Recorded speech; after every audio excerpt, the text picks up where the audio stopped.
talks for a ceasefire between Israel and the Iranian-proxy Hezbollah. The Islamist Hamas terror group says it will not release the hostages unless Israel effectively accepts defeat. Israel pledges to fight on against Iran and its terror proxies irrespective of the ICC issuing an arrest warrant for both Prime Minister Benjamin Netanyahu and former Defense Minister Yoav Gallant.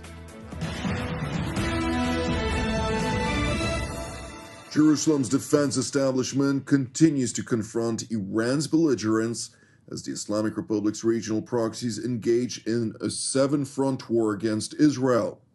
Dozens of rockets were launched toward northern Israel throughout the day as Hezbollah continues to try to harm Israeli civilians, deliberately targeting civilian communities, including last night in particular when it fired over 5 rockets toward the densely populated city of Haifa and its Bay Area. And while the majority of projectiles were successfully intercepted, 3 civilians regrettably sustained light injuries as they were rushing to seek shelter. They were taken to Haifa's Rambam Hospital for treatment. Nevertheless, it is important to know that there is a significant decrease in the average number of projectiles which the Iranian-proxy Hezbollah succeeds to launch at Israel every day, with IDF Northern Command Commander Major General Ori Goldin telling his field commanders that the focused fire on Hezbollah's own firing capabilities is seemingly bearing fruit. We are in the midst of the attack in this sector. The offensive has brought about very good achievements up until now. You have a big part in this. Let's start with the fire efforts against the munitions of the Hezbollah organization, which dramatically diminished their arsenal. General Goldin went on to reiterate the objective of Northern Command in Lebanon. We are subject to the objective of creating conditions for the return of the northern residents of Israel to their homes with security. This objective is important and moral, and it is the basis for the objectives of Northern Command, which is to protect the residents.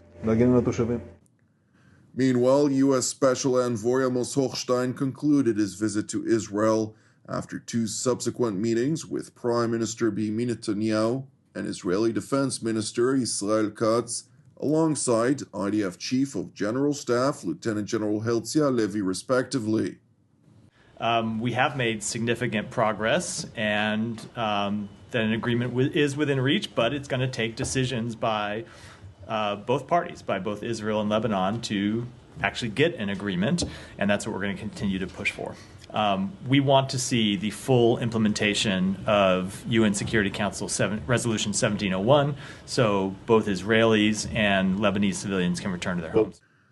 Prior to meeting with the American emissary, Israeli Defense Minister Israel Katz visited an IDF intelligence directorate base in central Israel, during the course of which he initially addressed the importance of the intelligence community, while further highlighting the complexities presented in the war versus Hamas in the Gaza Strip.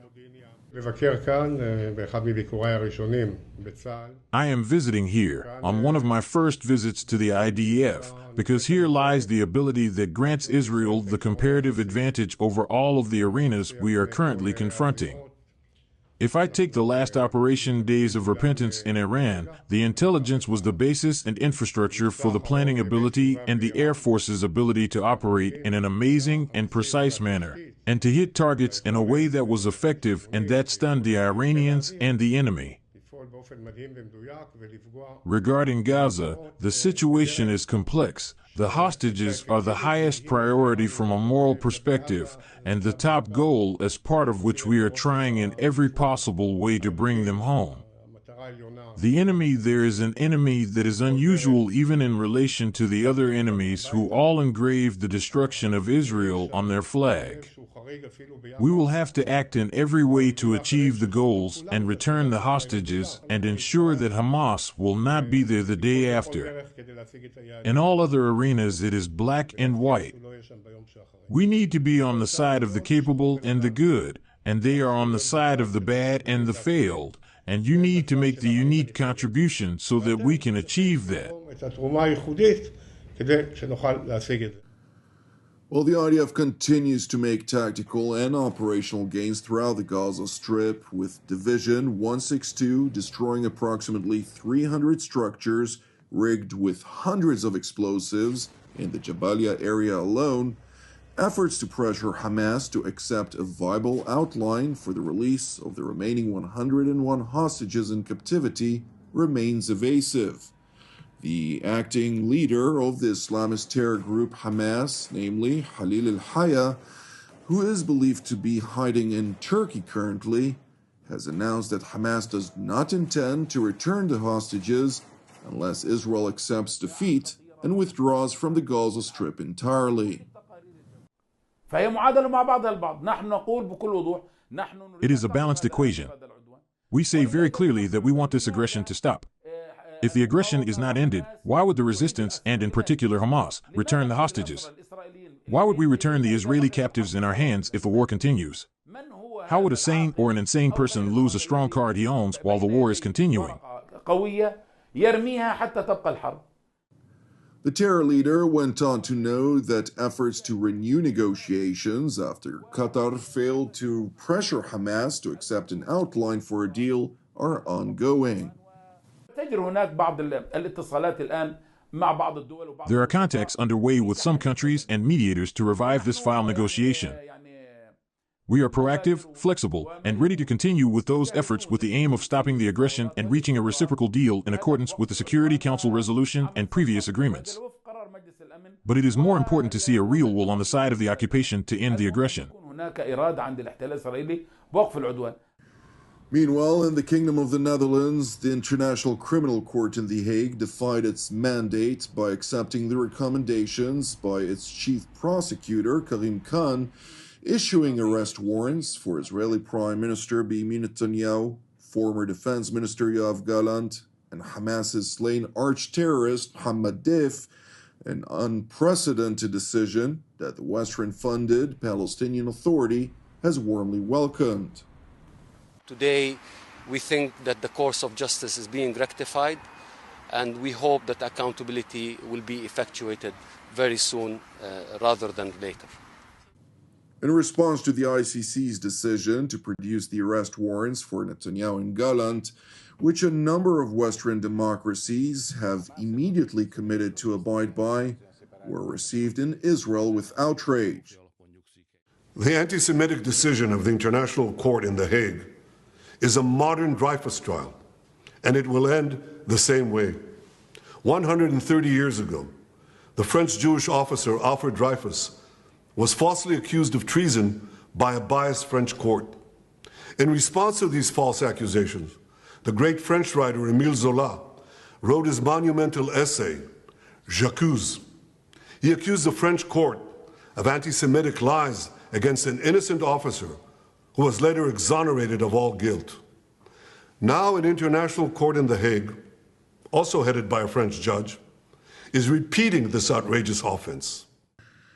While Israel managed to reach unprecedented lows in the terrorist-to-civilian mortality ratio with a staggering estimate of a 1-to-1 ratio as opposed to a 9 civilians to 1 combatant ratio per recorded at the United Nations, nevertheless, the UN court blatantly claimed, absent any necessary facts, that Netanyahu and Gallant adopted a policy of deliberately targeting civilians.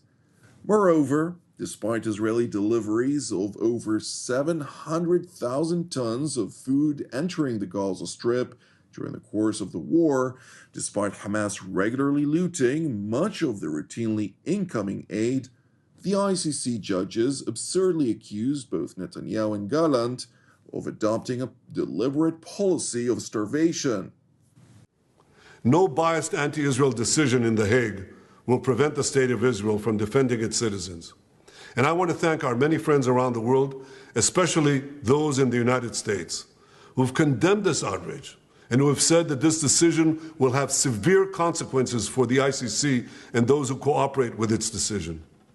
Israel will not recognize the validity of this decision. We will continue to do everything we must do to defend our citizens and defend our state against Iran's axis of terror, Iran and its terrorist proxies, which include Hamas, Hezbollah, the Houthis, and others. Our enemies are your enemies, and our victory will be your victory, the victory of civilization over barbarism and tyranny.